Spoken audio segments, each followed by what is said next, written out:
Swadika, thank you for joining us on Newsline. We're broadcasting live on NBT Radio Thailand FM 88 and also on NBT World. It's a Tuesday and the date is December 22nd, and you're with me, Sandra Han Utsaha.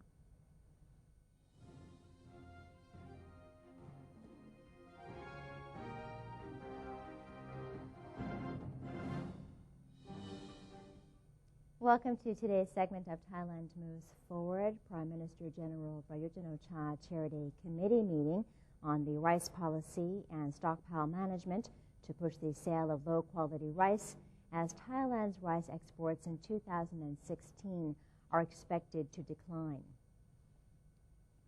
At the meeting, the Ministry of Commerce delivered on a request to sell 37,000 tons of low-quality rice in the government's stockpile, while the Department of Foreign Trade presented its rice export target for 2016 to sell 9 million tons of rice worth $4.787 billion. The 2016 figure will mark a decrease from the previous year, which sold 10 million tons of rice worth $4.855 billion. Factors contributing to the decrease in sales include the severe drought, a lackluster global economy, and low global oil prices, which have decreased demand for rice from oil-producing countries. The government has denied allegations made by a foreign news agency regarding illegal labor in the fisheries industry, saying some facts are outdated and do not match its current efforts to combat human trafficking and illegal labor. Government spokesperson Major General Sansan Gaukamnerd led a group of related officials in an announcement that decried the expose by a foreign news agency, which reported on illegal labor at a shrimp peeling factory. Major General Sansan claimed that the damaging seafood report is both inaccurate and outdated. Spokesperson for the National Council for Peace and Order, or NCPO, Colonel Winthai Suwari, said the NCPO has placed great importance on the elimination of human trafficking and illegal labor and continues to combat these issues relentlessly. Ministry of Labor spokesperson Thirapon Kunmuang has been working to register and issue work permits for foreign laborers, allowing them to receive protection from labor violations and human rights abuses. So far, the ministry has registered more than 63,000 migrant workers. In the seafood processing industry alone, a total of 12,000 migrant workers have been registered. Fisheries have also been ordered not to employ crew members below the age of 18.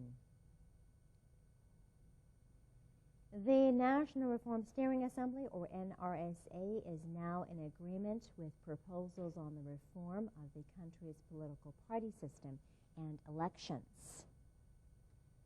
The NRSA meeting, which was chaired by Captain Tinapan Nakata, reviewed the reform proposal submitted by the committee in charge of government and public administration.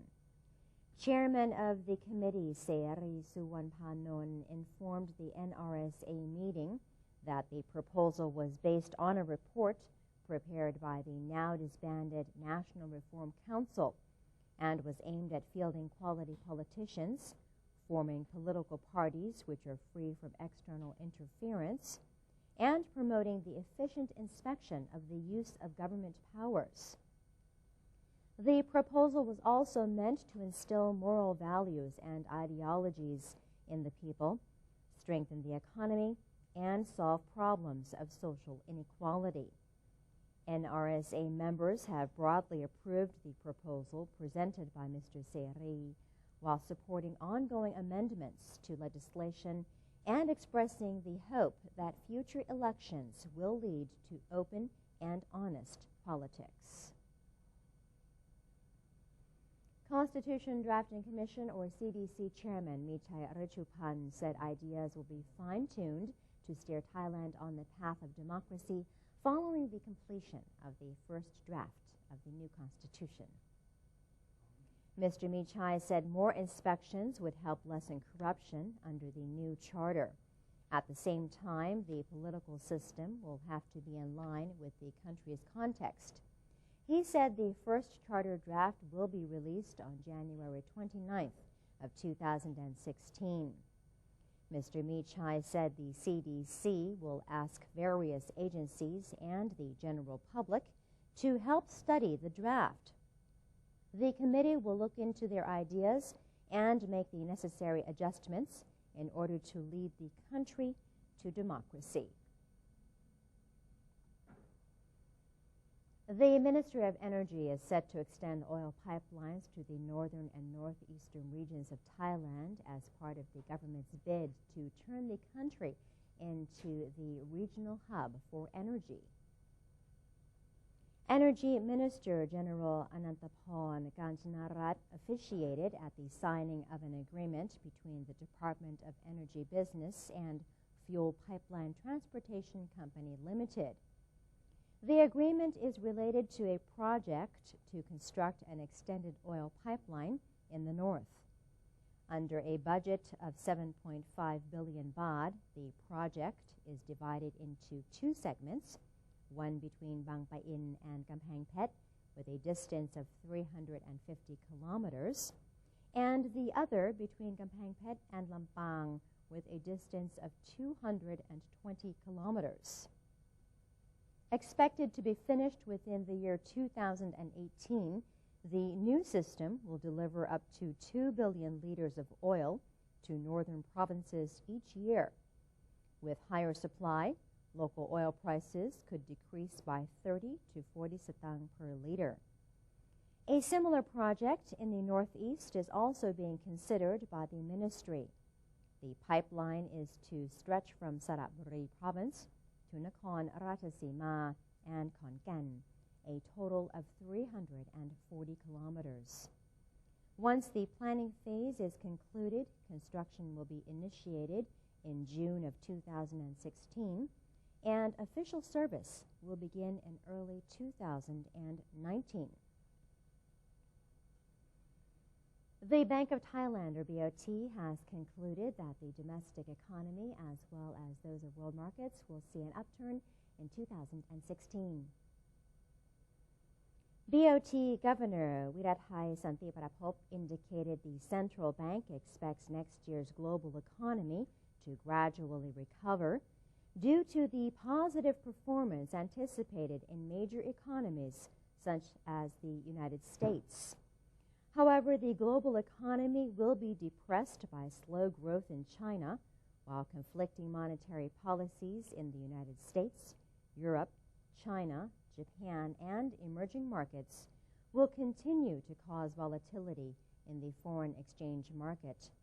Meanwhile, the Thai economy is expected to gradually recover in certain sectors, but will still remain fragile. Thailand's economy will face challenges from underperforming Chinese and Asian economies, despite the government's infrastructure investment projects, short-term stimulus measures, and growth in the consumer and tourist sectors.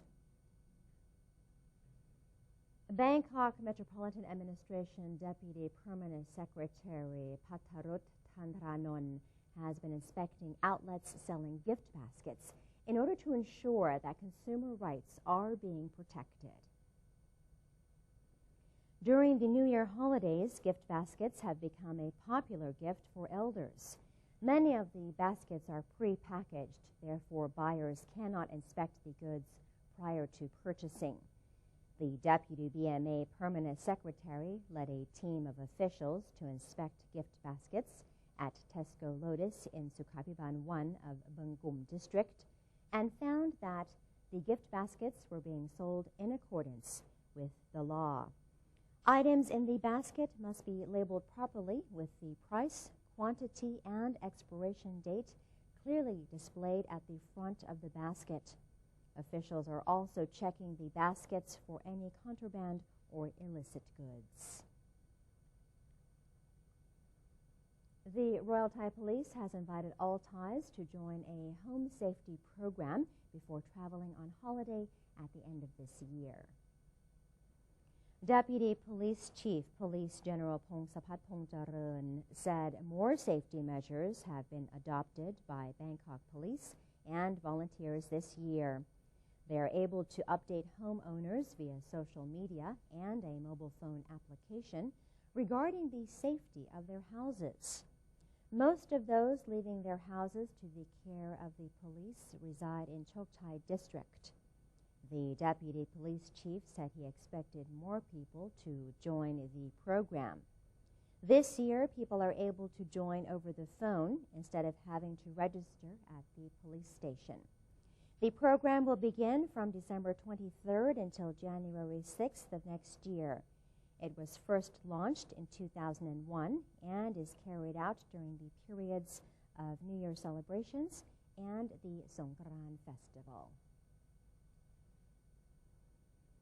Royal Thai Police Deputy Spokesperson Police Major General Songpon Watanachai says authorities are gearing up to strictly enforce the law during the upcoming New Year festivities. The deputy police spokesman said the Royal Thai Police has sent a letter to all related agencies to facilitate the public during the New Year celebrations. Authorities have been ordered to facilitate roads and transportation, as many accidents during this time of year have led to the loss of life and property. Police are asking the public not to drink and drive or text while driving. In addition, police are tasking the public to refrain from wearing or carrying a lot of valuables during the New Year celebrations. Authorities have prepared security measures at various areas, including Central World and Asiatique. The Provincial Waterworks Authority, or PWA, held a meeting to deliver policies to its management nationwide, focusing on projects to deal with the anticipated drought in 2016. PWA Subcommittee Chairman General Witit Siprasert delivered policies on how to deal with the drought expected in 2016. The policies focused on managing untreated water and water reserves in various areas around the country. Authorities have said that managing water supplies for only a 6-month period is inadequate and that they must address future problems by finding additional water sources. PWA Chairman Jiratai Muntongroy said next year's policies were derived from data in 2015. This year, authorities have struggled with insufficient raw water supplies available for repurposing. Initial solutions include reducing water pressure in order to stretch out supplies, as well as rationing water during certain periods. And that's it for this edition of Thailand Moves Forward. It's time for a quick break now, but we'll take a look at the exchange rates and the commodity prices first.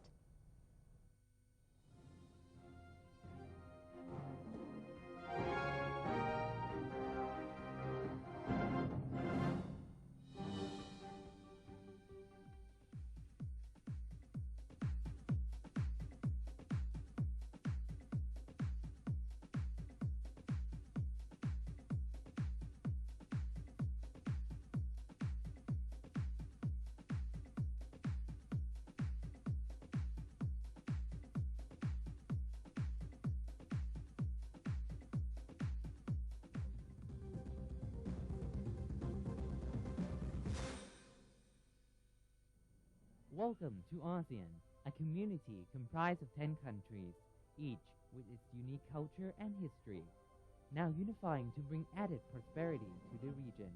For centuries, each country remained independent, but now we are coming together to compete in the 21st century globalized world. ASEAN is bringing together more than 600 million citizens and a total land area of 4.4 million square kilometers, and is providing economic opportunities, trade, travel, and new educational possibilities. The combined GDP of all 10 ASEAN countries comes to a total of $2.4 trillion, which means the ASEAN entity ranks amongst the world's major economic powers. The future is here. Welcome to ASEAN, the community of opportunities. The Southeast Asia region is now becoming one.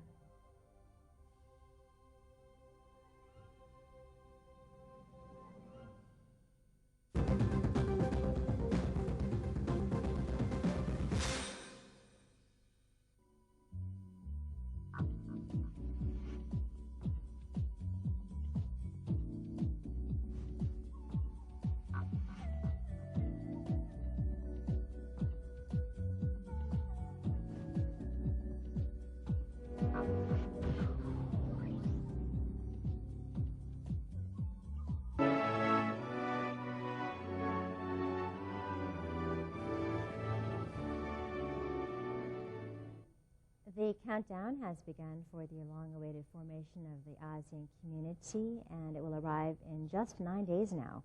The Department of Children and Youth has held a conference introducing the ASEAN Children and Youth News Center, or ACYN. The center's objectives are to make a strong connection between the 10 ASEAN member countries while learning more about each nation. According to the organizer, it is important for children to become aware of ASEAN, suggesting that they would represent their respective nations in the future as leaders for the next generation. The Permanent Secretary of the Ministry of Social Development and Human Security, Maitri Intusut, said that the ACYN project provides young people with the opportunity to articulate their views on global and regional issues and to become engaged global citizens acting locally. You have to choose the positive side, not the negative side. Positive is a bright side, not the dark side. As you well aware that the globalization is a change the world. You have choose to pick up the instrument in the positive, not for negative, that you keep up with the change, rapid change, and keep the public awareness for the impact of the globalization. Department of Children and Youth Director General Napa Setagon explained that the establishment of the ACYN aims to promote the participation of children and youth in acquiring media literacy and to encourage all stakeholders participating in the promotion of children and youth in the field of media literacy. Okay, you can see the youth and children here together and to understand and share together experience about the new center for youth and children. So this is to like a model for in each country in ASEAN to establish the youth and children, the new center. This is for the children and youth and children can role and play about the new reporter and to produce the material and to produce produce the media at the TV channel or the radio channel like that.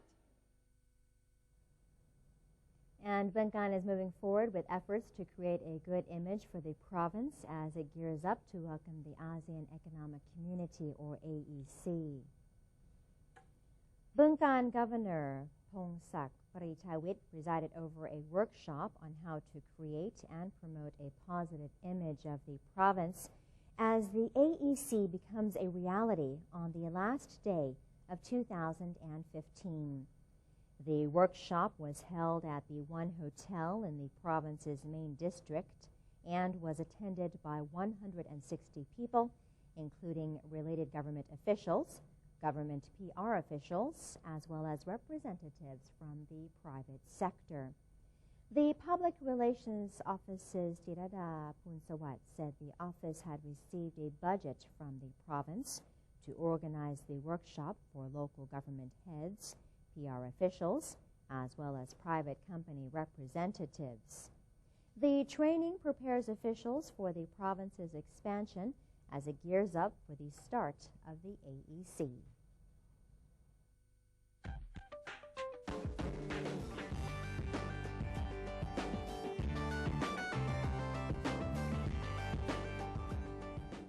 on to news from elsewhere in the world. China's authorities on Monday night were developing rescue plans after locating the place where life signs were detected earlier at the landslide site in Shenzhen City of South China's Guangdong province.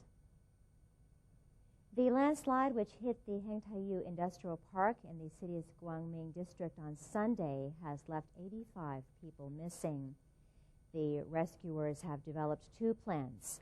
The first plan is to rescue the trapped people from the top of the building where life signs were detected earlier Monday, while the second plan is to rescue them from the side of the building.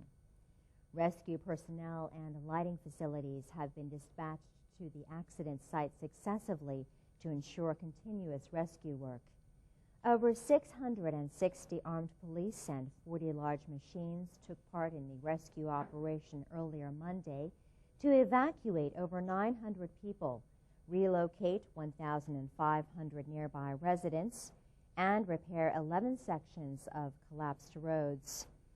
The armed police detected life signs earlier Monday and worked hard for over 2 hours despite the increasingly weak life signs that finally disappeared.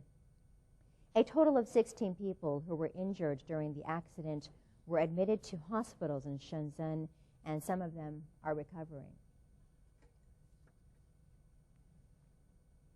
Ahead of his worldwide ride before Christmas Day, Santa Clauses ran a race in the town of Huangcasho in Peru's Hunan region, located on the outskirts of the capital Lima. The red and white-clad Santas ran 6 blocks through the town to the intersection of Huron Ayacucho Street with Rail Street. Andina News Agency reported that the first to arrive were awarded cash and sealed envelopes as well as sporting goods. Hundreds lined the streets to see the race, which was organized by the municipality of Huangcasho. The best-dressed Santa also received a special award. The competition aims to awaken the Christmas spirit and spread love and joy in the town. And that brings us to the end of this edition of Newsline. If you have any comments or suggestions, then do feel free to email them to us at newsline.nbt@gmail.com. You can also follow us on Facebook by typing in NNT, and have a look at our website at thainews.prd.go.th/en. We say goodbye to you today with amazing cosmo flowers in the northern province of Chiang Mai, where tourists are flocking to enjoy the cool breeze. For Newsline, I'm Sandra Hanutsaha. Have a spectacular day. Sawasdee ka.